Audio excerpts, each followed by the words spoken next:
83. Enfermedades benignas y malignas de la próstata. Los cambios benignos y malignos en la próstata se incrementan con la edad.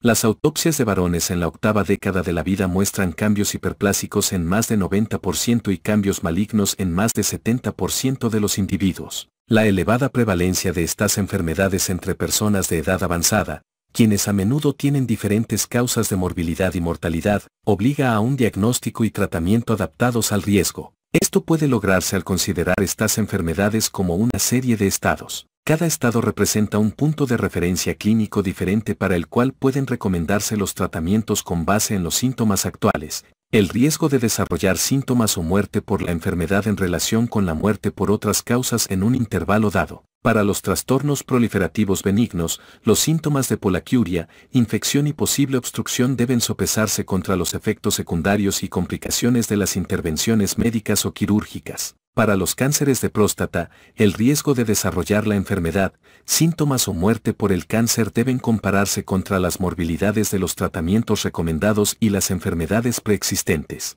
Anatomía y patología. La próstata se ubica en la pelvis y está rodeada por el recto, vejiga, complejos venosos periprostático y dorsal y haces neurovasculares que participan en la función eréctil, así como el esfínter urinario que participa en el control pasivo de la micción. La próstata está compuesta por glándulas tuboalveolares ramificadas dispuestas en lóbulos rodeadas por estroma fibromuscular. La unidad acinar incluye un compartimiento epitelial constituido por células epiteliales, basales y neuroendocrinas y separadas por una membrana basal, así como por un compartimiento del estroma que incluye fibroblastos y células de músculo liso. El antígeno prostático específico y la fosfatasa ácida prostática se producen en las células epiteliales. Las células epiteliales y del estroma expresan receptores de andrógenos y dependen de los andrógenos para su crecimiento. La testosterona, el principal andrógeno circulante, es convertida por acción de la enzima 5-alfa reductasa a dihidrotestosterona en la glándula. La porción periuretral de la glándula se incrementa de tamaño durante la pubertad y después de los 55 años de edad por el crecimiento de células no malignas en la zona de transición de la próstata que rodean a la uretra. La mayor parte de los cánceres se desarrolla en la zona periférica y los cánceres en esta ubicación pueden palparse durante el tacto rectal. Cáncer prostático. En Estados Unidos, en 2017 se diagnosticaron 161.360 casos de cáncer de próstata y 26.730 varones fallecieron por ello. El número absoluto de muertes por cáncer de próstata ha disminuido en los últimos 10 años, lo que se ha atribuido al uso amplio de las estrategias de detección con antígeno prostático específico. Sin embargo, la paradoja del tratamiento es que, aunque 1 de cada 6 varones finalmente será diagnosticado con enfermedad, y esta permanece como la segunda causa de muerte por cáncer en varones, solo un varón de cada 30 con cáncer prostático fallece por esa causa. Epidemiología. Los estudios epidemiológicos muestran que el riesgo de ser diagnosticado con cáncer prostático se incrementa por un factor de 2.5 si un familiar de primer grado se vio afectado y por 5 años si 2 o más han sido afectados. Los cálculos actuales son que casi 40% de los cánceres prostáticos de inicio reciente y 5 a 10% de todos los cánceres prostáticos son hereditarios. Igualados por edad, los varones afroamericanos tienen mayor incidencia y se presentan en una etapa más avanzada con los tumores de grado más alto y más agresivos. El riesgo más elevado en las familias se relaciona con el locus de susceptibilidad HPC1, cáncer de próstata hereditario 1, en RNASEL. Los estudios de la Asociación del Genoma Completo identificaron más de 40 focos de susceptibilidad al cáncer de próstata que se calcula que explican hasta 25% de los casos. Entre los genes implicados en variaciones en incidencia y resultados se hallan los polimorfismos de un solo nucleótido en el receptor de la vitamina D en afroamericanos y variantes en el receptor androgénico, CYP3A4, ambos involucrados en la desactivación de testosterona, así como CYP17, que está involucrado en la biosíntesis de esteroides. La prevalencia de cánceres detectados en la autopsia es similar en todo el mundo, mientras que la incidencia de la enfermedad clínica varía. Así, los factores ambientales y dietéticos pueden participar en el crecimiento y progresión del cáncer prostático. El consumo de dietas ricas en grasa, como ácido alfa-linoleico o los hidrocarburos aromáticos poliquísticos que se forman cuando se cocinan las carnes rojas, parecen incrementar el riesgo. Similar a lo que ocurre con el cáncer mamario en mujeres asiáticas, el riesgo de cáncer prostático en varones asiáticos se incrementa cuando se desplazan a países occidentales. Los factores de protección incluyen el consumo del isoflavonoide genisteína, que inhibe la 5-alfa reductasa, verduras crucíferas con isotiocianato sulforafano, licopeno encontrado en tomates, e inhibidores de la biosíntesis del colesterol, por ejemplo, estatinas. El desarrollo del cáncer de próstata es un proceso de varios pasos. Un cambio temprano es la hipermetilación del promotor del gen GSTP1, que conduce a la pérdida de la función de un gen que desintoxica los carcinógenos.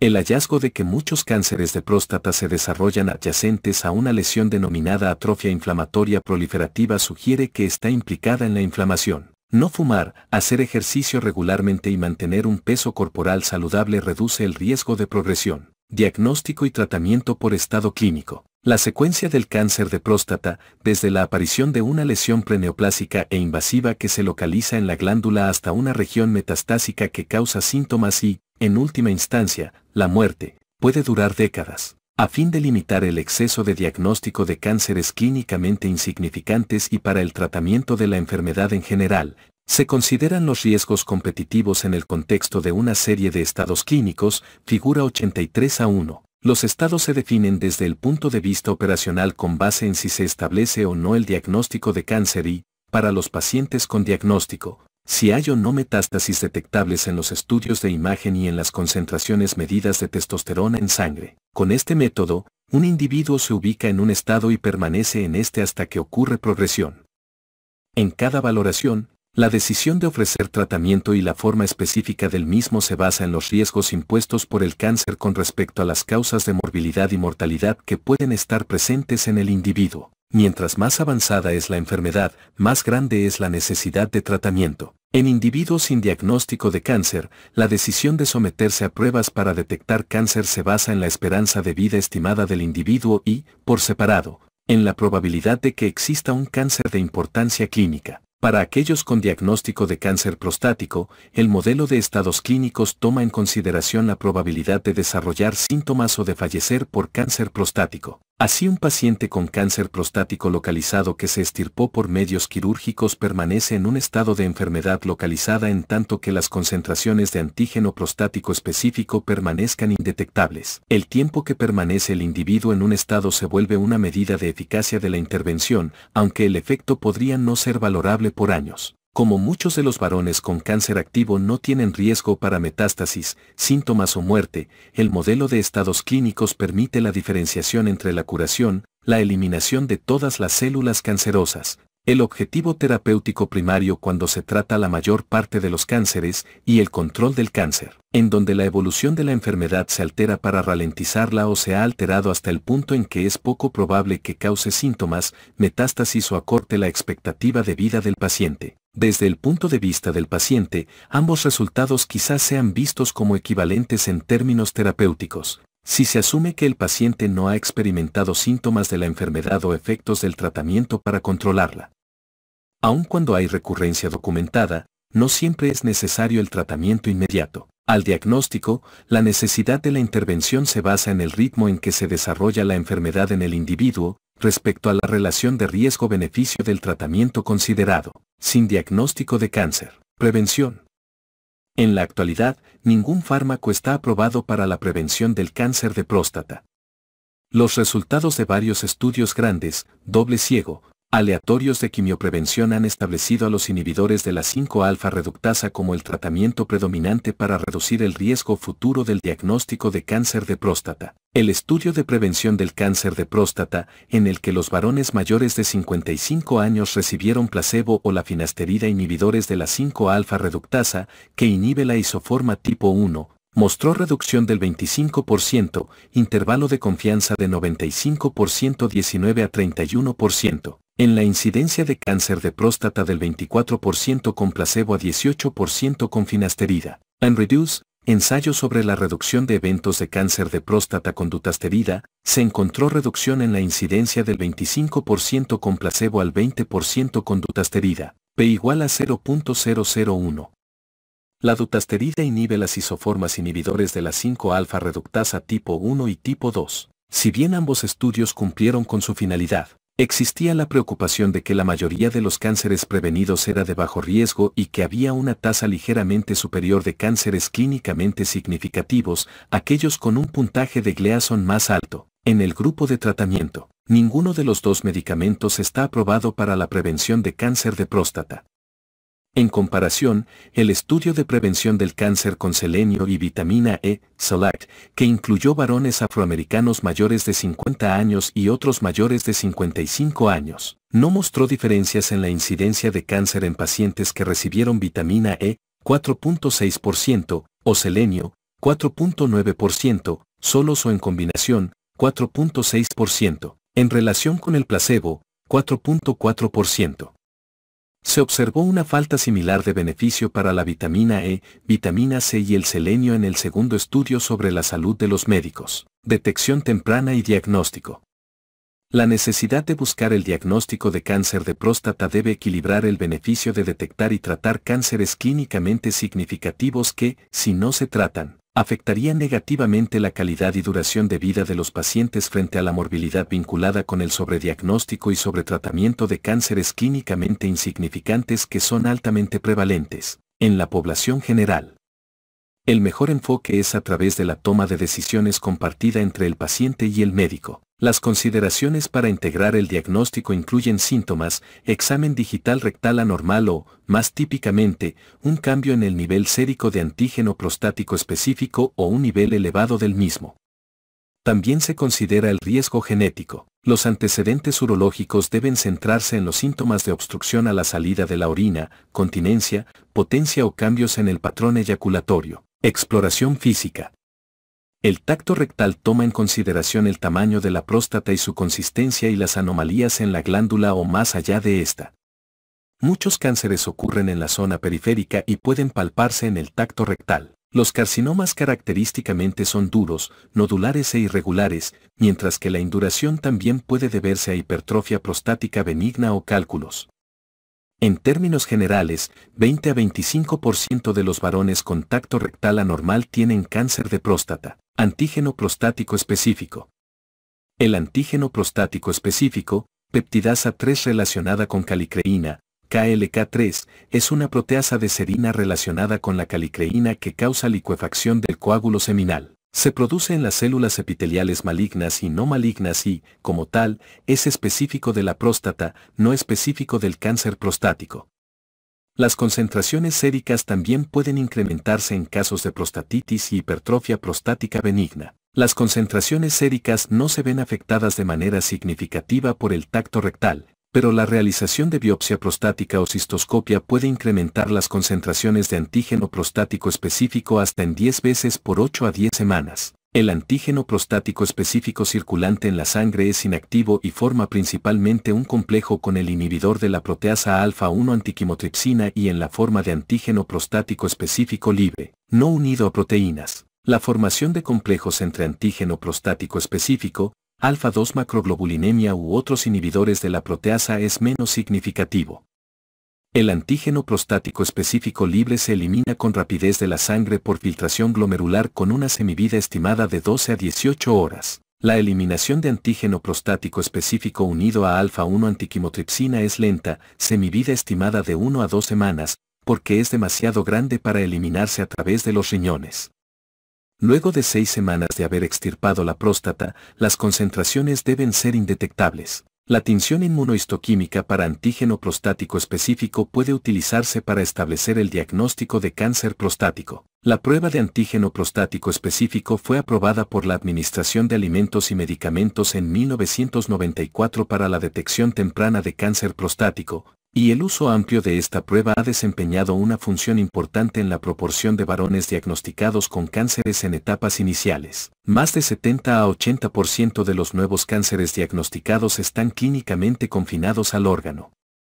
La concentración de antígeno prostático específico en sangre está fuertemente relacionada con el riesgo de resultados del cáncer de próstata. Una medición de antígeno prostático específico a los 60 años de edad se asocia, área bajo la curva de 0.90, con riesgo de por vida de muerte por cáncer de próstata. La mayor parte de los cánceres de próstata, 90%, Ocurre en varones con concentraciones de antígeno prostático específico en el cuartil superior, más de 2 nanogramos por mililitro, aunque solo una pequeña proporción de pacientes con antígeno prostático específico mayor de 2 nanogramos por mililitro desarrollará cáncer prostático letal. Pese a esto y a las reducciones en la tasa de mortalidad reportadas en grandes estudios clínicos de detección de cáncer de próstata con asignación al azar, el uso sistemático de la prueba es motivo de controversia. La Comisión de Trabajo de Servicios Preventivos de los Estados Unidos revisó en 2012 la evidencia para la detección de cáncer de próstata y estableció recomendaciones claras contra la detección. Al otorgar un grado D en las recomendaciones de esta revisión,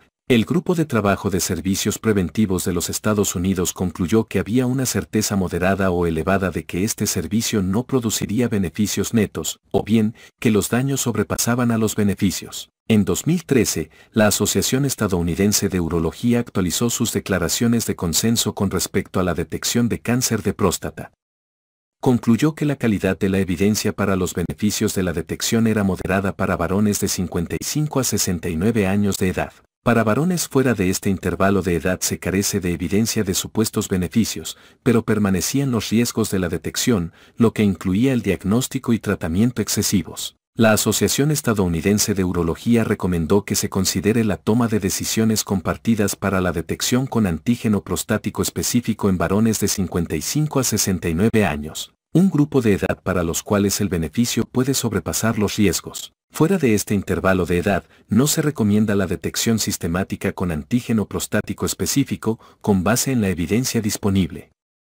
Toda la guía está disponible en http://www.aguanet.org/guidelines/early detection of prostate cancer. 2013 a reviewed and validity are confirmed at 2015. 2013 a reviewed and validity are confirmed at 2015. A partir de 2017, el Grupo de Trabajo de Servicios Preventivos de los Estados Unidos emitió una recomendación revisada con una calificación de C para la detección del cáncer de próstata basado en antígeno prostático específico para varones de 55 a 69 años de edad.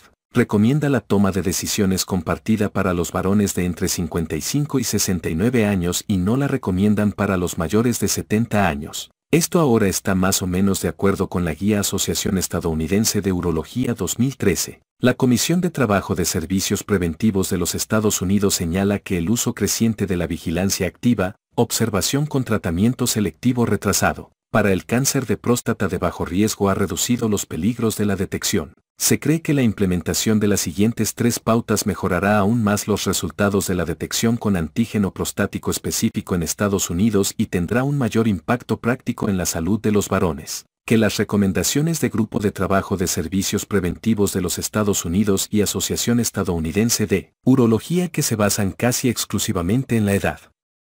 Primera, evitar las pruebas de antígeno prostático específico en varones con poco que ganar. No hay ninguna justificación para recomendar el examen de antígeno prostático específico en varones asintomáticos con una corta esperanza de vida. Por tanto, los varones mayores de 75 años solo deben someterse a pruebas en circunstancias especiales, como niveles de antígeno prostático específico más altos que la mediana medidos antes de los 70 años o salud general excelente. Además, debido a que un antígeno prostático específico basal es un fuerte predictor del riesgo futuro de cáncer de próstata letal, los varones con niveles bajos de antígeno prostático específico, por ejemplo, menos de 1 nanogramo por mililitro, pueden someterse a pruebas con menos frecuencia, quizás cada 5 años, y la detección posiblemente finalice con la edad de 60 si el antígeno prostático específico se mantiene en menos de 1 nanogramo por mililitro. Los varones con antígeno prostático específico que están por encima de la mediana de la edad,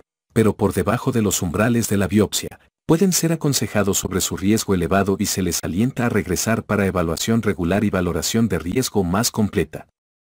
Segunda, no tratar a quienes no lo necesitan. Las altas proporciones de varones con cáncer de próstata detectados no necesitan tratamiento inmediato y pueden controlarse con vigilancia activa.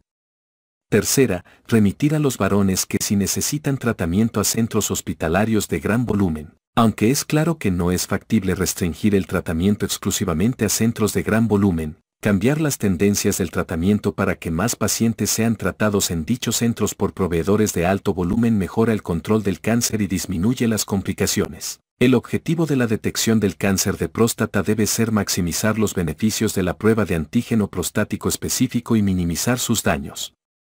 Seguir las 3 reglas señaladas debe continuar mejorando la relación entre daños y beneficios de la evaluación por antígeno prostático específico. Los criterios con antígeno prostático específico utilizados para recomendar la biopsia prostática diagnóstica han evolucionado con el paso del tiempo. Sin embargo, con base en los puntos de referencia utilizados a menudo para la biopsia prostática, antígeno prostático específico total mayor de 4 nanogramos por mililitro. La mayor parte de los varones con elevación de antígeno prostático específico no tiene evidencia histológica de cáncer de próstata al momento de la biopsia. Además, muchos varones con concentraciones de antígeno prostático específico por debajo de ese nivel de referencia poseen células cancerosas en la próstata. La información del estudio de prevención del cáncer de próstata demostró que no existe una cifra de antígeno prostático específico por debajo de la cual el riesgo de cáncer de próstata sea de 0. Así, las concentraciones de antígeno prostático específico establecen la probabilidad de que un varón presente cáncer si se somete a biopsia prostática. El objetivo es incrementar la sensibilidad de la prueba para varones más jóvenes con mayor probabilidad de fallecer por esta enfermedad y para reducir la frecuencia de detección de cánceres de potencial maligno bajo en varones de edad avanzada que probablemente fallecerán por otras causas. Los pacientes con prostatitis sintomática deben recibir un ciclo de antibióticos antes de la biopsia. Sin embargo, se desalienta de forma enérgica el uso sistemático de antibióticos en varones asintomáticos con aumento de las concentraciones de antígeno prostático específico. Pruebas de detección de segunda línea. La prueba 4-Score marca registrada, OPICA Lab, Nashville, TN, mide 4 calicreínas específicas de la próstata, antígeno prostático específico total, antígeno prostático específico libre, antígeno prostático específico intacto y calicreína humana 2. Los resultados se combinan con información clínica en un algoritmo que estima el porcentaje de riesgo de que un individuo albergue un cáncer de próstata agresivo si ese sujeto opta por una biopsia de próstata. También se ha demostrado que la prueba 4-Score identifica la probabilidad de que un individuo desarrolle cáncer de próstata agresivo, definido como patología de cáncer de próstata de alto grado o resultados clínicos malos de cáncer de próstata, dentro de los 20 años. El índice de salud de la próstata es una prueba de sangre que estima el riesgo de tener cáncer de próstata. La prueba índice de salud de la próstata es una combinación del antígeno prostático específico libre, antígeno prostático específico total y, -2, pro-PSA, isoforma del antígeno prostático específico libre. Estas 3 pruebas se combinan en una fórmula que calcula la puntuación índice de salud de la próstata. La puntuación de índice de salud de la próstata es un mejor predictor de cáncer de próstata que la prueba de antígeno prostático específico total sola o solo la prueba de antígeno prostático específico libre. Biopsia de próstata. El diagnóstico de cáncer se establece mediante biopsia con aguja guiada por imágenes. La visualización directa por ultrasonido transrectal, la resonancia magnética o la fusión del ultrasonido y las imágenes de resonancia aseguran que se muestreen todas las áreas de la glándula, incluidas las áreas sospechosas. Los esquemas contemporáneos aconsejan biopsia de 12 lugares con aguja gruesa con patrón extendido que incluye muestreo de la zona periférica, así como del nódulo palpable o muestreo de un sitio sospechoso guiado por imágenes. Debido a que la biopsia de próstata está sujeta a errores de muestreo, a los varones con antígeno prostático específico anormal y biopsia negativa se les recomienda someterse a pruebas adicionales que pueden incluir prueba 4-Score, índice de salud de la próstata, resonancia de próstata o repetir biopsia. Estudio histopatológico de la biopsia.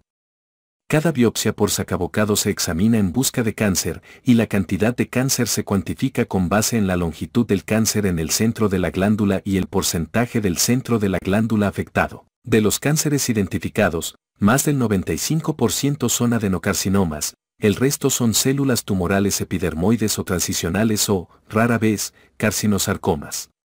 Las metástasis a la próstata son poco comunes, pero en algunos casos los cánceres de colon o los tumores de células transicionales de la vejiga invaden la glándula por extensión directa. Cuando el cáncer de próstata se diagnostica, se asigna una medición de la agresividad histológica utilizando el sistema de gradación de Gleason, en el cual el patrón histológico glandular dominante y secundario se califican del 1, bien diferenciados, al 5, indiferenciados, y se suman para dar una calificación total de 2 a 10 para cada tumor. El área menos diferenciada del tumor, es decir, el área con la mayor calificación histológica, a menudo determina la conducta biológica.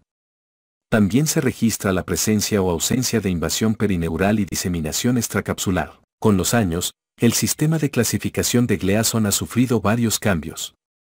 En la actualidad, los puntajes totales de Gleason 2 a 5 ya no se asignan y en la práctica al puntaje total más bajo ahora se le asigna un 6, aunque la escala continúa en el rango de 2 a 10. Esto lleva a la suposición lógica pero incorrecta por parte de los pacientes de que su cáncer Gleason 6 está en el medio de la escala, lo que provoca el temor de que su enfermedad sea grave y la suposición de que es necesario el tratamiento a pesar de que el puntaje Gleason 6 es realmente un riesgo favorable. Para abordar estos problemas, se desarrolló un nuevo sistema grupal de 5 grados. Grupo de grado 1, puntaje Gleason menos de 6, grupo de grado 2, puntaje Gleason 3 más 4 igual 7, grupo de grado 3, puntaje Gleason 4 más 3 igual 7, grupo de grado 4, puntaje Gleason 4 más 4 igual 8, grupo de grado 5, puntajes Gleason 9 y 10. El nuevo sistema simplifica la clasificación del cáncer de próstata, clasifica de forma apropiada el riesgo más bajo como el grupo de grado 1, en lugar del puntaje de Gleason 6,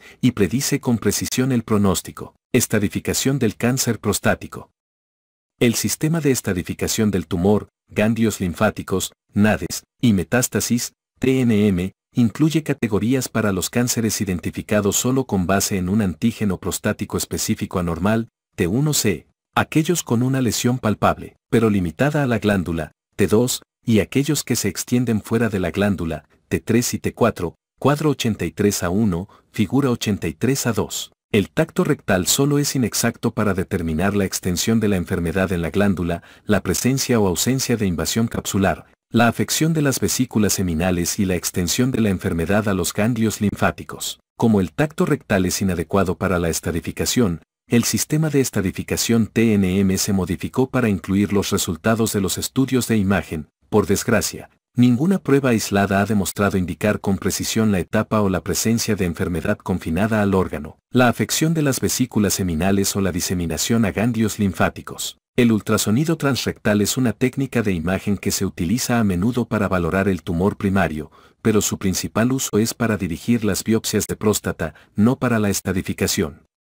Ningún dato en el ultrasonido transrectal indica de manera consistente cáncer con certeza. La tomografía carece de sensibilidad y especificidad para detectar extensión extraprostática y es inferior a la resonancia para la visualización de ganglios linfáticos.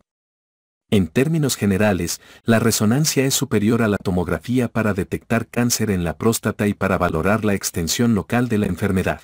La resonancia con ponderación T1 produce una señal intensa en la grasa periprostática, plexo venoso periprostático, tejidos perivesiculares, ganglios linfáticos y médula ósea.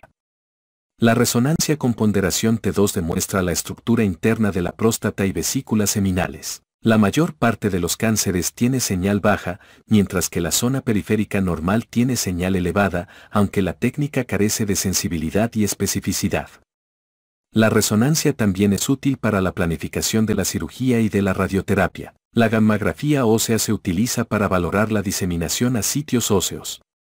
La prueba es sensible pero relativamente inespecífica porque las áreas de incremento de la captación no siempre están relacionadas con enfermedad metastásica. Las fracturas en consolidación, artritis, enfermedad de Paget y otras enfermedades también causan captación anormal.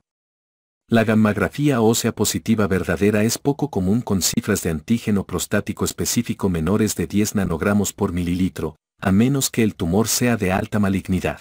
Tratamiento. Cáncer de próstata clínicamente localizado. Se trata de aquellos que parecen no acompañarse de metástasis después de que se han realizado los estudios de estadificación.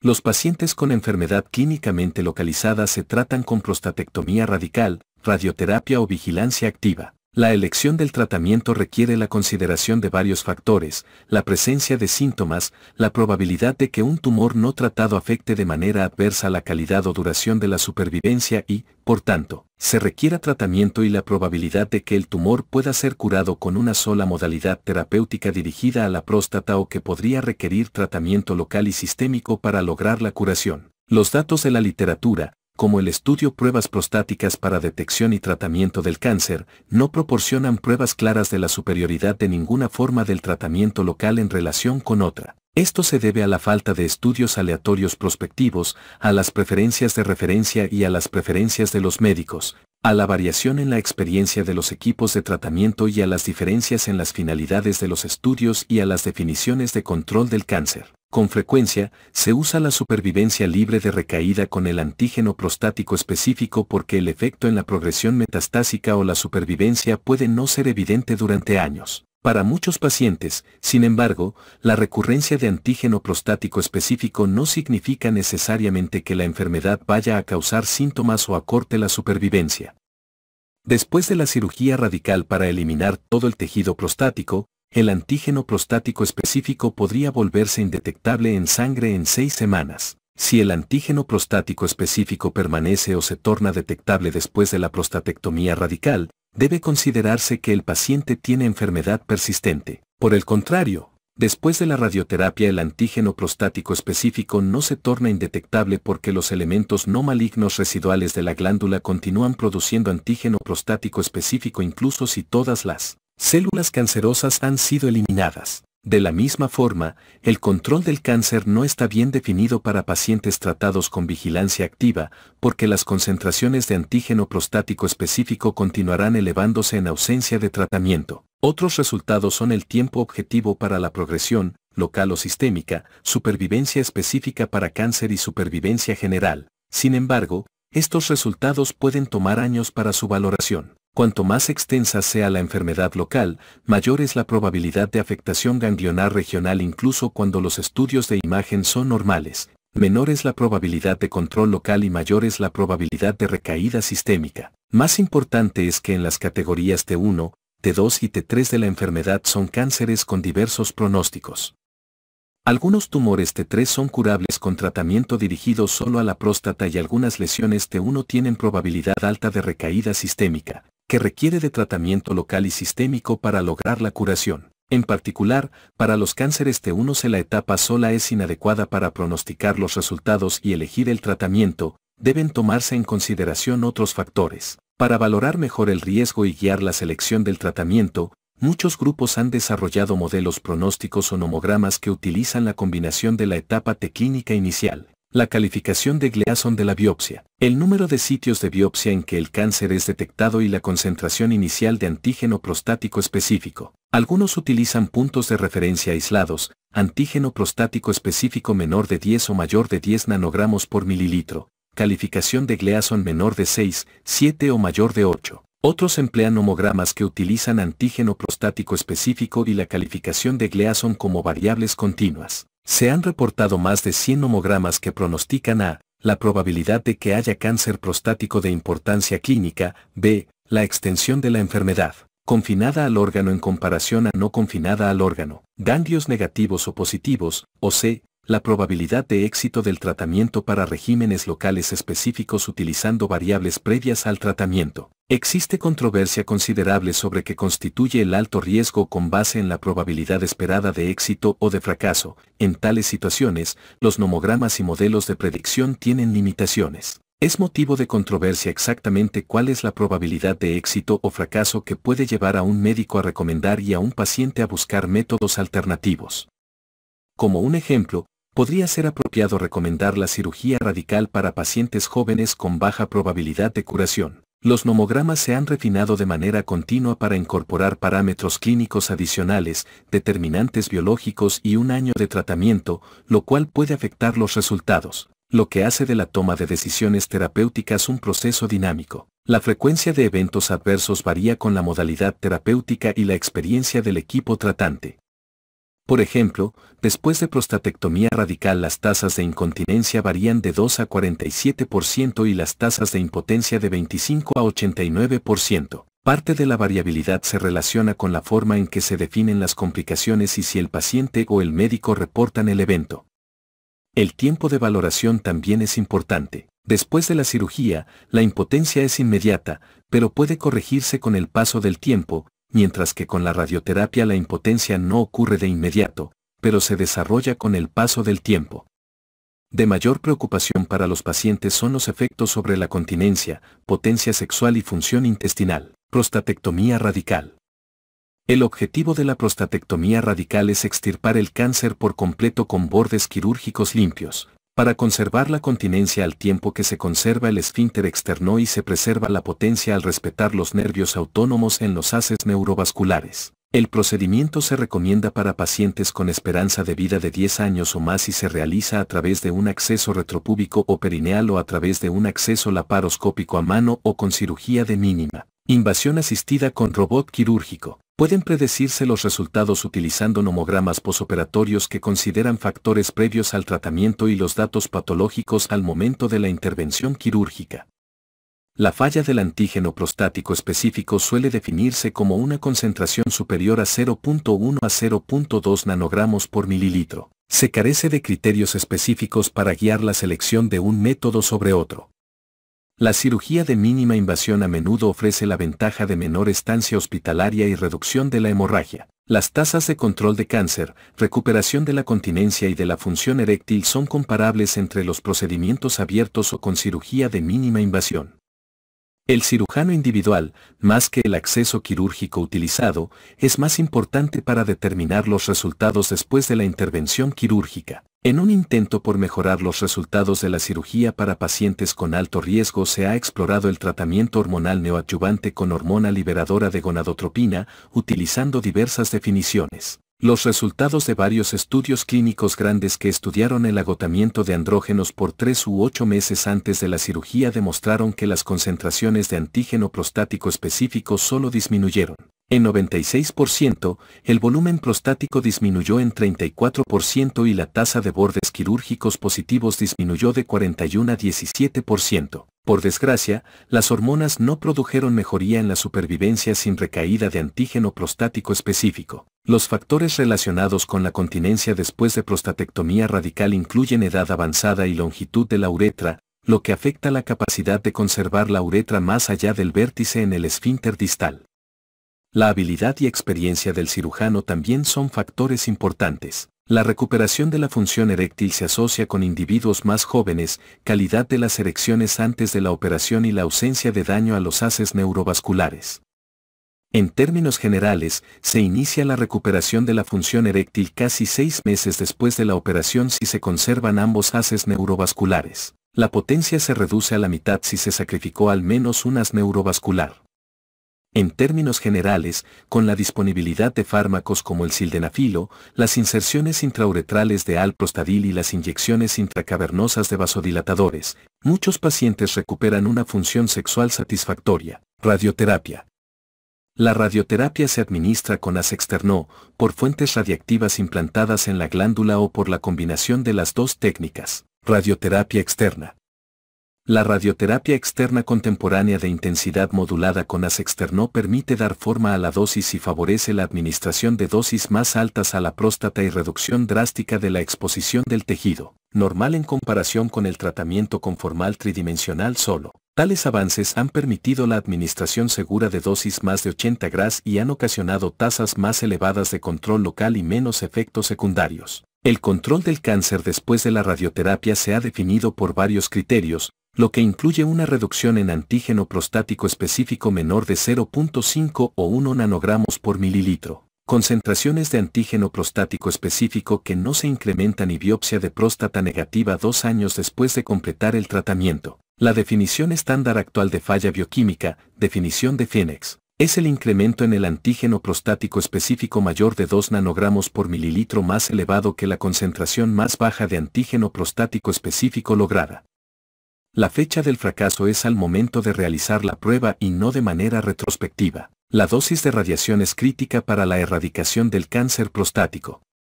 En un estudio representativo se logró un nadir de antígeno prostático específico menor de 1.0 nanogramos por mililitro en 90% de los pacientes que recibían 75.6 u 81.0 Gras en comparación con 76 y 56% de aquellos que recibieron 70.2 y 64.8 Gras, respectivamente. Las tasas de biopsia positivas a 2.5 años fueron de 4% para aquellos tratados con 81 Gras en comparación con 27 y 36% para aquellos que recibieron 75.6 y 70.2 Gras, respectivamente. Más recientemente se evaluaron los esquemas de hipofraccionamiento, que utilizan menos sesiones de dosis elevadas de radiación, y muestran buenas tasas de control del cáncer con base en biopsias posteriores al tratamiento que no muestran evidencia de cáncer, sin aumento aparente en la morbilidad relacionada con el tratamiento. Los tratamientos hipofraccionados pueden variar desde tan solo 5 sesiones hasta más de 26. Ambos regímenes representan reducciones sustanciales en la longitud del tratamiento. En múltiples estudios clínicos se evaluó el uso del tratamiento de privación de andrógenos en combinación con la radiación. En pacientes con cáncer de próstata de riesgo intermedio, la terapia de privación de andrógenos de ciclo corto, 6 meses, cuando se combina con radioterapia externa, demostró mejoras significativas en la supervivencia general. En pacientes con enfermedad de alto riesgo, los cursos más largos de tratamiento de privación de andrógenos, 18 a 36 meses, demostraron ser superiores a los más cortos y representan el estándar actual de atención cuando se combinan con radioterapia. El tratamiento hormonal neoadyuvante antes de la radioterapia tuvo por objeto disminuir el tamaño de la próstata y, en consecuencia, reducir la exposición de los tejidos normales a la dosis total de radiación, lo que incrementa las tasas de control local y disminuye la tasa de falla sistémica. La hormonoterapia a corto plazo puede reducir los efectos tóxicos y mejorar las tasas de control local, pero se necesita tratamiento a largo plazo, 2 a 3 años, para prolongar el tiempo de falla de antígeno prostático específico y reducir el riesgo de enfermedad metastásica en varones con cáncer de alto riesgo. El impacto en la supervivencia ha sido menos claro. El estudio Pruebas prostáticas para detección y tratamiento del cáncer investigó los efectos de la vigilancia activa, prostatectomía radical y radioterapia radical con hormonas en los resultados reportados por los pacientes en varones diagnosticados con cáncer de próstata de riesgos bajo e intermedio. Aproximadamente 75% con puntaje Gleason 6 o Gleason grupo de grado 1. Se compararon los resultados de unos 643 varones que completaron cuestionarios antes del diagnóstico, a los 6 y 12 meses, y anualmente. De los 3 tratamientos, la prostatectomía tuvo el mayor efecto negativo sobre la función sexual y la continencia urinaria, y aunque hubo alguna recuperación, estos resultados se mantuvieron peores en el grupo de prostatectomía que en los otros grupos a lo largo del estudio. El efecto negativo de la radioterapia sobre la función sexual fue mayor a los 6 meses, pero esta se recuperó un poco y se estabilizó a partir de entonces. La radioterapia tuvo poco efecto sobre la continencia urinaria. La función sexual y urinaria disminuyó gradualmente en el grupo de vigilancia activa. La función intestinal fue peor en el grupo de radioterapia a los 6 meses que en los otros grupos, pero luego se recuperó un poco, a excepción de la frecuencia creciente de heces con sangre. Esta función no se modificó en los otros grupos. La micción y la nocturia fueron peores en el grupo de radioterapia a los 6 meses, pero luego se recuperaron en su mayoría y fueron similares a los otros grupos después de 12 meses. Los efectos en la calidad de vida fueron similares a los cambios reportados en la función. No se observaron diferencias significativas entre los grupos en las medidas de ansiedad, depresión o calidad de vida relacionada con la salud o relacionada con el cáncer en general. Braquiterapia. La braquiterapia es la implantación directa de fuentes radiactivas, semillas, en la próstata. Se basa en el principio de que el depósito de energía de radiación en los tejidos disminuye en función del cuadrado de la distancia a partir de la fuente, capítulo 69. El objetivo es suministrar radiación intensiva a la próstata, reduciendo la exposición a los tejidos circundantes. La técnica estándar actual logra una distribución de la dosis más homogénea al colocar implantes de acuerdo a una plantilla individualizada con base en la valoración por estudios de imagen del cáncer y dosimetría, optimizada por computadora. La implantación se realiza por vía transperineal como un procedimiento ambulatorio con estudios de imagen en tiempo real. La mejoría en las técnicas de braquiterapia ha ocasionado menos complicaciones y una reducción notable en las tasas de falla local. En una serie de 197 pacientes vigilados por una mediana de 3 años, la supervivencia sin recaída por antígeno prostático específico actuarial a 5 años para pacientes con concentraciones de antígeno prostático específico previas al tratamiento de 0 a 4 a 10 y más de 10 nanogramos por mililitro fueron de 98, 90 y 89%, respectivamente. En reportes separados de 201 pacientes sometidos a biopsias después del tratamiento, 80% fueron negativas, 17% fueron indeterminadas y 3% fueron positivas. El resultado no cambió con la vigilancia a largo plazo. No obstante, muchos médicos consideran que la implantación debe reservarse para pacientes con características de pronóstico bueno o intermedio. La braquiterapia es bien tolerada, aunque la mayor parte de los pacientes experimenta poliaquiuria y urgencia que puede persistir por varios meses. Se ha observado incontinencia en 2 a 4% de los casos y tasas más elevadas de complicaciones en pacientes sometidos a resección transuretral de la próstata previo, mientras que aquellos con síntomas obstructivos al inicio se encuentran en mayor riesgo de retención y síntomas miccionales persistentes. Hay proctitis en menos del 2% de los pacientes. Vigilancia activa. Aunque el cáncer de próstata es la forma más común de cáncer que afecta a varones en Estados Unidos, los pacientes se están diagnosticando en etapas más tempranas y más a menudo se presentan con enfermedad en etapas iniciales. La vigilancia activa, descrita anteriormente como espera vigilada o tratamiento diferido, evolucionó de estudios que evaluaron de manera predominante a varones ancianos con tumores bien diferenciados que no demostraron progresión clínicamente significativa por periodos prolongados. 2. Reconocimiento del contraste entre incidencia y mortalidad específica por la enfermedad. 3. La alta prevalencia de cánceres en la autopsia. Y 4. Un esfuerzo para reducir el sobretratamiento y los efectos colaterales relacionados con el tratamiento. En la práctica, la vigilancia activa es el tratamiento recomendado para pacientes con cánceres de baja agresividad que pueden seguirse de manera segura a intervalos fijos con examen digital rectal, mediciones de antígeno prostático específico, imágenes, por lo general con resonancia de próstata, y repetición de biopsias de próstata según lo necesario hasta que los cambios histopatológicos o serológicos de progresión ameriten tratamiento con intención curativa. La selección de casos es crucial y un área de intenso estudio es la determinación de parámetros clínicos que pronostiquen la agresividad del cáncer y que puedan utilizarse en varones selectos. En una serie de prostatectomías, se calculó que 10 a 15% de los individuos tratados tenían enfermedad insignificante. Un grupo de criterios incluyó a varones con tumores clínicos T1C con calificación de Gleason de 6, grupo de grado 1, en la biopsia prostática, lo que incluyó 3 o menos muestras, cada una de las cuales tenía una afectación menor del 50% por el tumor y densidad de peso menor de 0.15. Las preocupaciones sobre la vigilancia activa incluyen la capacidad limitada para predecir los resultados histopatológicos con biopsia con aguja, incluso cuando se obtienen múltiples muestras por sacabocado, la identificación de enfermedad de múltiples focos y la posibilidad de pasar por alto oportunidades para curar la enfermedad. Los nomogramas para ayudar en la predicción sobre los pacientes que pueden tratarse con seguridad con vigilancia activa aún deben refinarse y conforme mejore su precisión pronóstica, sería de anticiparse que más pacientes serán elegibles. Elevación de antígeno prostático específico después del tratamiento local definitivo. Existe un grupo de pacientes cuya única manifestación de la enfermedad es el incremento en las concentraciones de antígeno prostático específico después de la cirugía, de la radioterapia o de ambas. Por definición, no existe evidencia de enfermedad en los estudios de imagen. En estos pacientes el aspecto central es conocer si el incremento en el antígeno prostático específico es consecuencia de enfermedad persistente en el sitio primario, enfermedad sistémica o ambas. En teoría, la enfermedad en el sitio primario puede ser curable con tratamiento local adicional. La decisión de recomendar radioterapia después de la prostatectomía se guía por los hallazgos anatomopatológicos en la cirugía y resonancia de la próstata o lecho prostático, ya que la tomografía y la gammagrafía ósea con radionúclidos suelen ser poco informativas. Otros recomiendan que se obtenga una biopsia de la unión uretrovesical antes de considerar la radiación.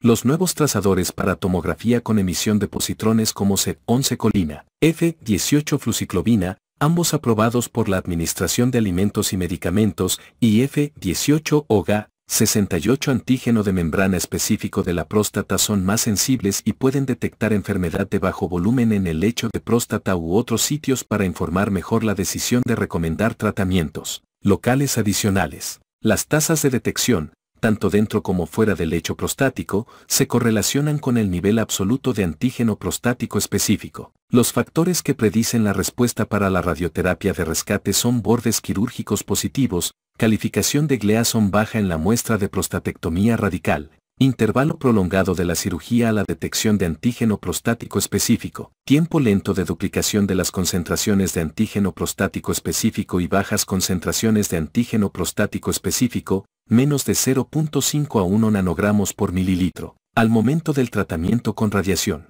La radioterapia por lo general no se recomienda si hubo elevación persistente de antígeno prostático específico después de la cirugía, lo que suele indicar que la enfermedad se ha diseminado fuera del área del lecho prostático y que es poco probable que se controle con la radioterapia. Al igual que para otros estados patológicos, existen nomogramas para predecir la probabilidad de éxito. Para pacientes con incremento de antígeno prostático específico después de la radioterapia, el tratamiento local de rescate puede considerarse si la enfermedad era curable al momento del diagnóstico, si se ha documentado enfermedad persistente por biopsia de la próstata y si no se observa enfermedad en el lecho o metastásica en los estudios de imagen, como la tomografía con emisión de positrones.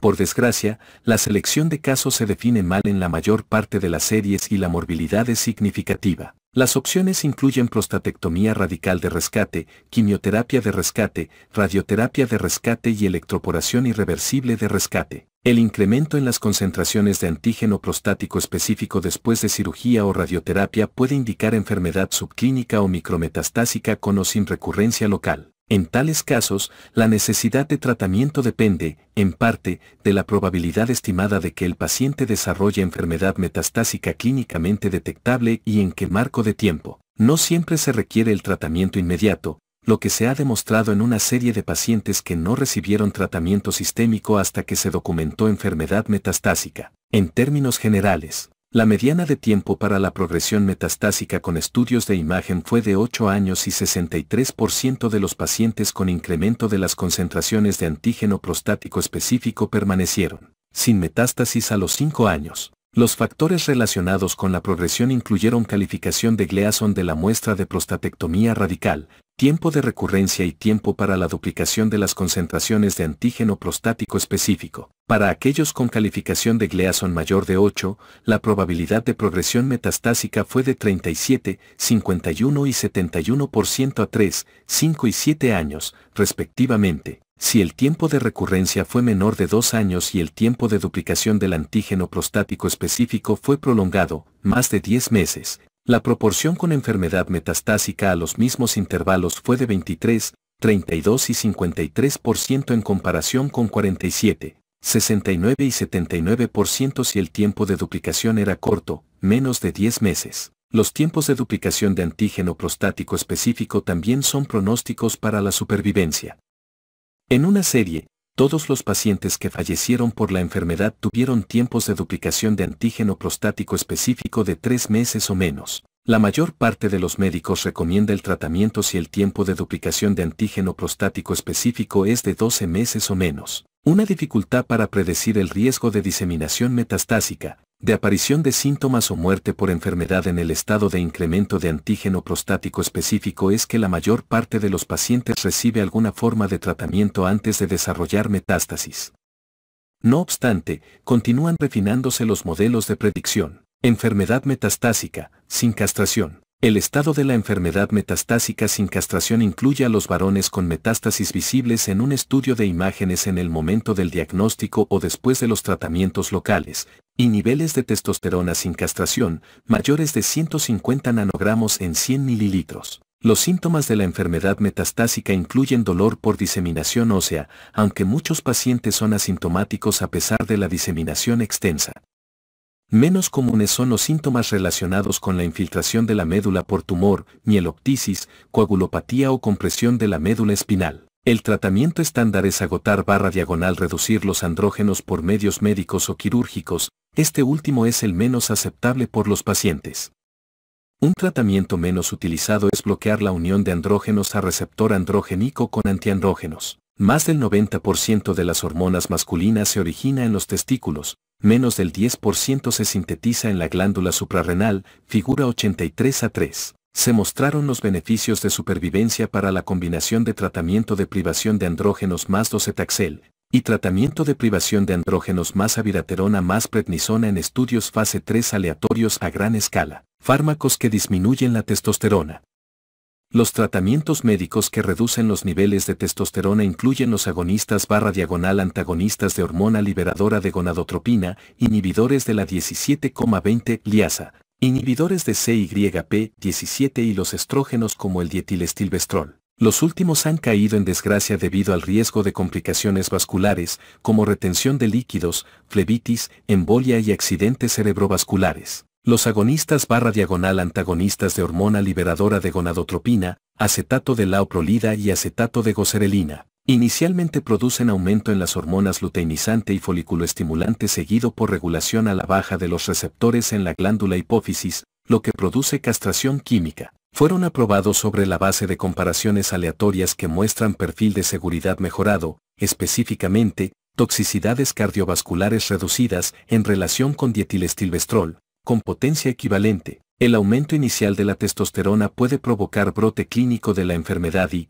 como tal, está relativamente contraindicado en varones con síntomas obstructivos importantes, dolor relacionado con el cáncer o compromiso de la médula espinal. Los antagonistas de andrógenos puros, como la bicalutamida, pueden usarse para prevenir los brotes de la enfermedad.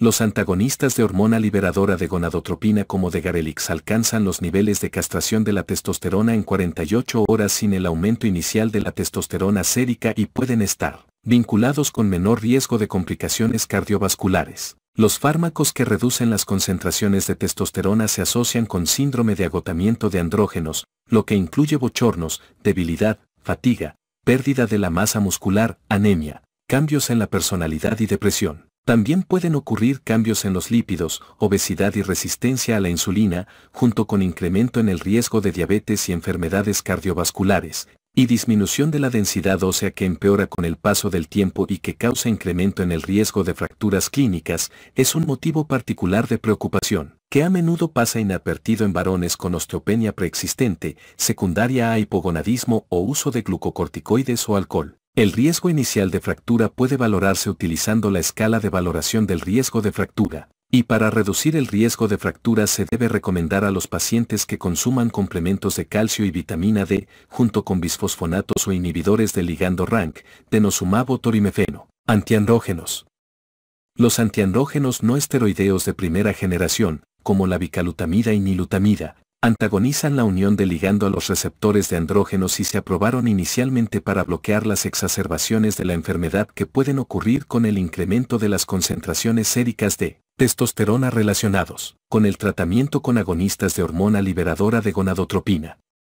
Cuando los antiandrógenos se administran solos, las concentraciones de testosterona típicamente se incrementan por arriba de la cifra basal, pero en comparación con los tratamientos que reducen las concentraciones de testosterona, causan menos bochornos, tienen menor efecto en la libido, producen menos desgaste muscular y menos cambios en la personalidad, así como menor pérdida ósea.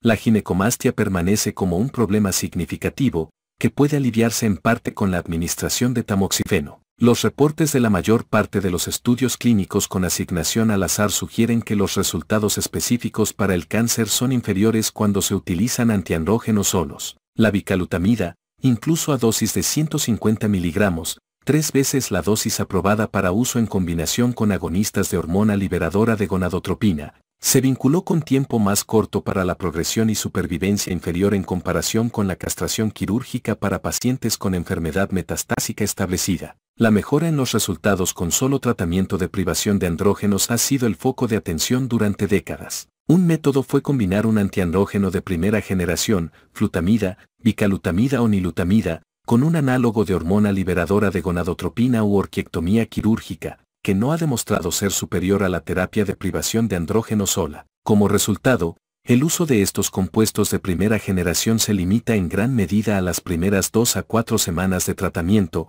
para proteger contra el brote de la enfermedad. Más recientemente, se reportaron mejorías significativas en el tiempo hasta la progresión y la supervivencia global en estudios a gran escala para la combinación de terapia de privación de andrógenos con docetaxel o con acetato de abiraterona más prednisona en relación con la terapia de privación de andrógeno sola. El docetaxel fue el primer tratamiento sistémico que se demostró prolonga la vida en el cáncer de próstata metastásico resistente a la castración y se aprobó en 2004. El acetato de abiraterona, un inhibidor de CYP17 que reduce los niveles de andrógenos en el rango 1 a 2 nanogramos en 100 mililitros. Más prednisona fue aprobado para cáncer de próstata metastásico resistente a la castración en 2011. Con docetaxel, el mayor beneficio se observó para pacientes con enfermedad de alto volumen definida como la presencia de más de 4 lesiones en la gammagrafía ósea con radionúclidos o enfermedad visceral. Para el acetato de abiraterona y la prednisona, se observó beneficio a través de estados de enfermedad que van desde enfermedad localizada de alto riesgo a metastásica. Tratamiento intermitente con privación de andrógenos.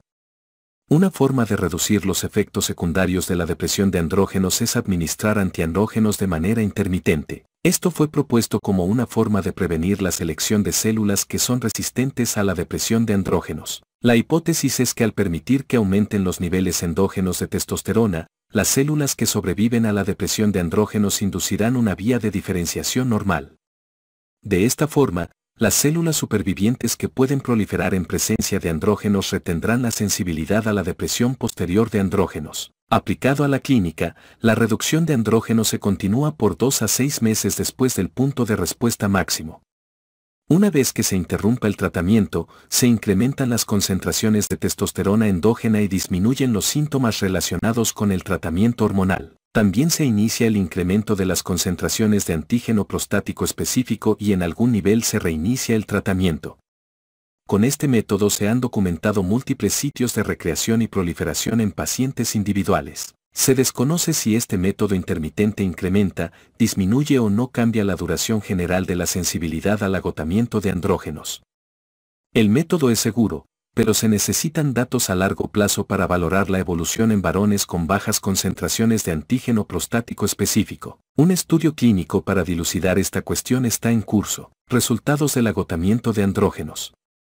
Los efectos contra el cáncer prostático de diversas estrategias de agotamiento/bloqueo de andrógenos son similares y los resultados son predecibles. Una respuesta inicial. Después de un periodo de estabilidad en el cual las células tumorales permanecen inactivas y no proliferan, seguido de un periodo variable con incremento del antígeno prostático específico, nuevo crecimiento tumoral como una lesión resistente a la castración.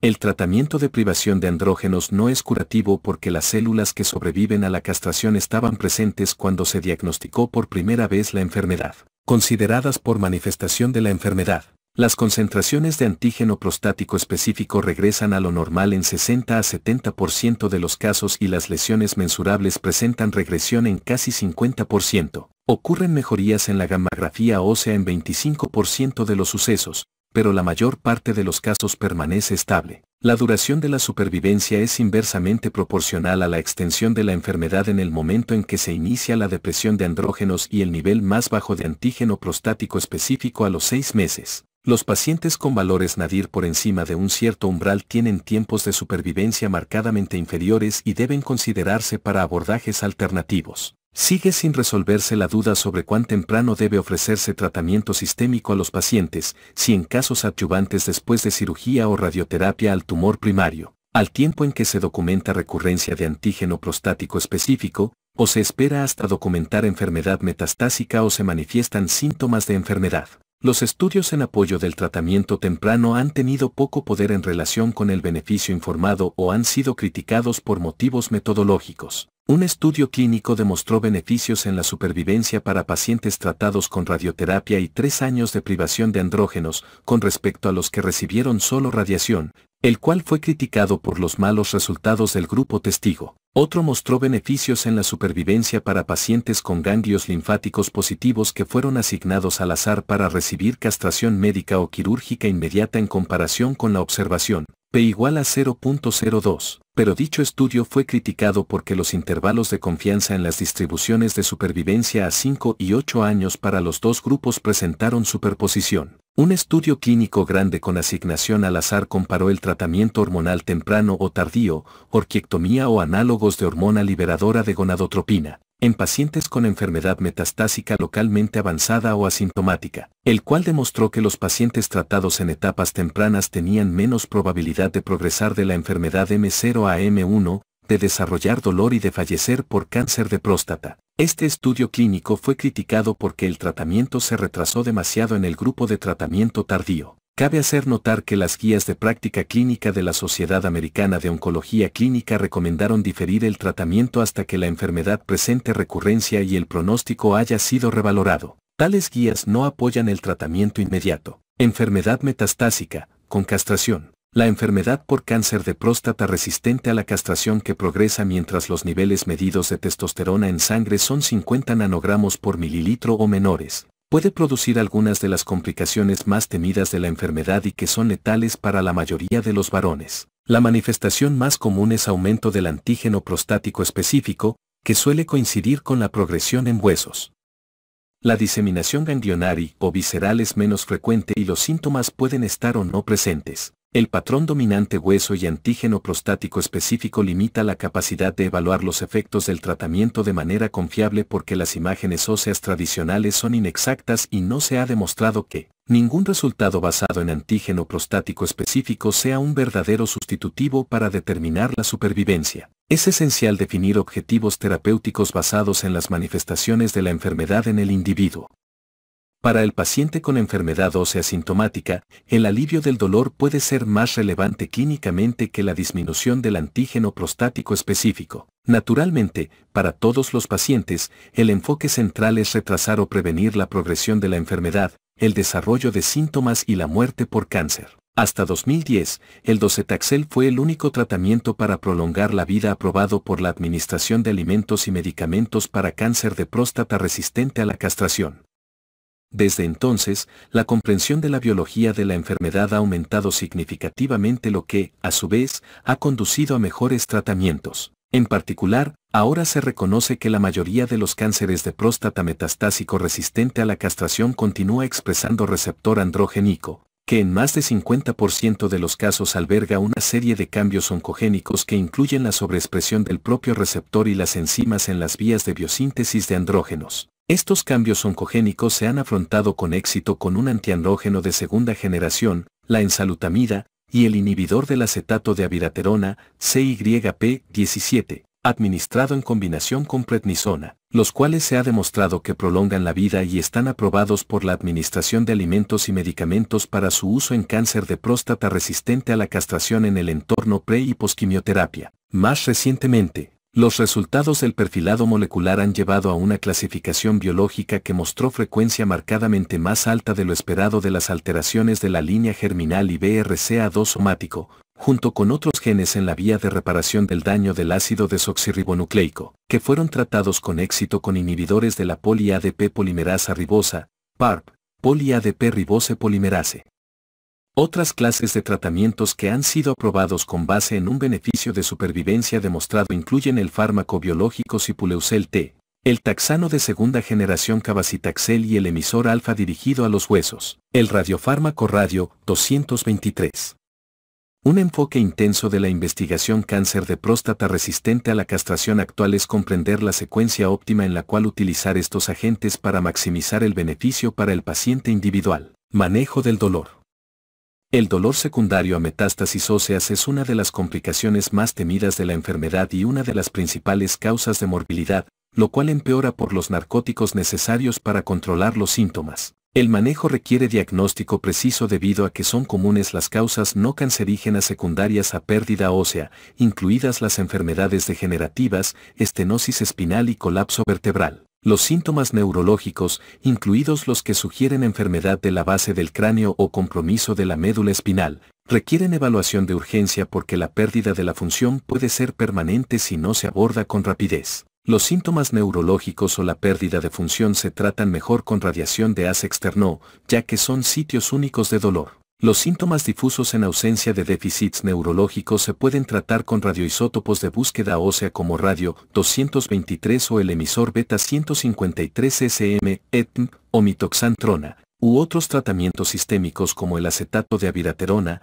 enzalutamida y docetaxel. El radio 223 está indicado para pacientes con síntomas, mientras que 153 SM, ETM y mitoxantrona están aprobados para la paliación del dolor, pero no se ha demostrado que prolonguen la vida. La abiraterona, enzalutamida y docetaxel no tienen una indicación formal para el dolor, pero se demostró que lo mitigan en los estudios de registro que condujeron a su aprobación al mostrar beneficios de supervivencia. Se ha demostrado que otros agentes dirigidos a los huesos, incluidos los bisfosfonatos como el ácido zoledrónico y el inhibidor del ligando RANK denosumab, reducen la frecuencia y desarrollo de complicaciones esqueléticas, incluido el dolor que requiere analgesia, el compromiso neurológico de la extensión epidural del tumor o la necesidad de cirugía o radioterapia para tratar la enfermedad ósea sintomática. Es importante tener en cuenta que, para todos estos fármacos, el efecto directo sobre el tumor es modesto y se observan beneficios sin disminuciones en el antígeno prostático específico o mejora en las imágenes. Enfermedad benigna. Hipertrofia prostática benigna. La hipertrofia prostática benigna es un proceso patológico que contribuye al desarrollo de síntomas de vías urinarias bajas en varones.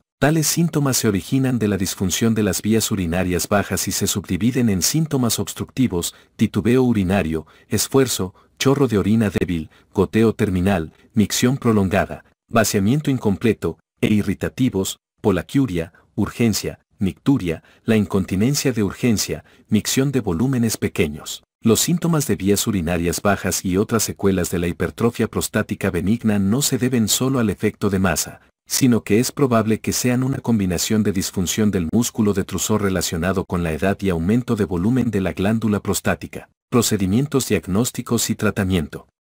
Los síntomas por lo general se miden utilizando un índice reproducible, validado, que fue diseñado para determinar la gravedad de la enfermedad y la respuesta al tratamiento. El índice de síntomas de la Asociación Americana de Urología también se adoptó como el Índice Internacional de Síntomas Prostáticos, cuadro 83A2.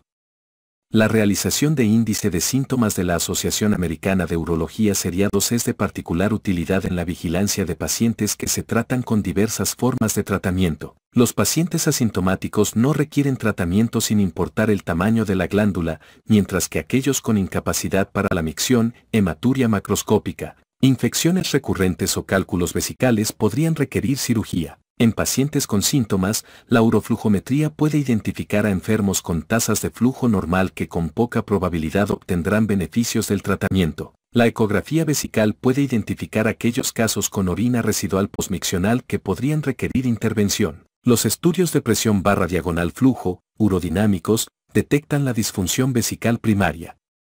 Se recomienda la cistoscopia si se documenta hematuria y para valorar el cuello vesical antes de la intervención quirúrgica. También deben practicarse estudios de imagen de las vías urinarias superiores para pacientes con hematuria, antecedentes de cálculos o problemas previos en las vías urinarias. El alivio de los síntomas es la razón más común para buscar tratamiento para pacientes con hipertrofia prostática benigna y el objetivo del tratamiento suele ser el alivio de los síntomas. Los antagonistas de los receptores adrenérgicos alfa tratan los aspectos dinámicos de la hipertrofia prostática benigna al reducir el tono simpático del cuello vesical, con lo que se reduce la resistencia y se mejora el flujo urinario. Se utilizan inhibidores de la 5-alfa reductasa para el tratamiento de los aspectos estáticos de la hipertrofia prostática benigna al reducir el volumen de la próstata y al poseer un efecto similar, aunque tardío. También han demostrado ser beneficiosos en la prevención de progresión de hipertrofia prostática benigna, medida por el volumen prostático, el riesgo de desarrollar retención aguda de orina y el riesgo de tener cirugía relacionada con hipertrofia prostática benigna. El uso de antagonistas de receptores alfa-adrenérgicos y inhibidores de la 5-alfa reductasa en tratamiento combinado tiene por objeto proporcionar alivio sintomático al tiempo que se evita la progresión de hipertrofia prostática benigna. Otra clase de fármacos que ha mostrado mejorar los síntomas de vías urinarias bajas secundarios a hipertrofia prostática benigna son los inhibidores de fosfodiesterasa tipo 5, utilizados actualmente en el tratamiento de la disfunción eréctil. Los 4 inhibidores de fosfodiesterasa tipo 5 disponibles en Estados Unidos, sildenafilo, vardenafilo, tadalafilo y avanafilo parecen ser eficaces en el tratamiento de los síntomas secundarios a hipertrofia prostática benigna. El uso de inhibidores de fosfodiesterasa tipo 5 es motivo de controversia. Sin embargo, los inhibidores de la fosfodiesterasa de acción corta, como el sildenafilo, necesitan dosificarse por separado de los alfa bloqueadores como la tamsulosina, por la posibilidad de efectos hipertensores. Los síntomas por hipertrofia prostática benigna a menudo se presentan en forma simultánea con síntomas por hiperactividad vesical, y los fármacos más comunes para el tratamiento de síntomas de hiperactividad vesical son los anticolinérgicos. Esto ha llevado a múltiples estudios que valoran la eficacia de los anticolinérgicos para el tratamiento de los síntomas de vías urinarias bajas, secundarios a hipertrofia prostática benigna. El tratamiento quirúrgico se considera como tratamiento de segunda línea y suele reservarse para pacientes después de ciclos de tratamiento médico. El objetivo del tratamiento quirúrgico es reducir el tamaño de la próstata y disminuir de manera eficaz la resistencia al flujo de orina. Los métodos quirúrgicos incluyen resección transuretral de la próstata, incisión transuretral o ablación de la glándula por acceso retropúbico, suprapúbico o perineal. También se utiliza la prostatectomía transuretral con láser guiada por ecografía, endoprótesis e hipertermia.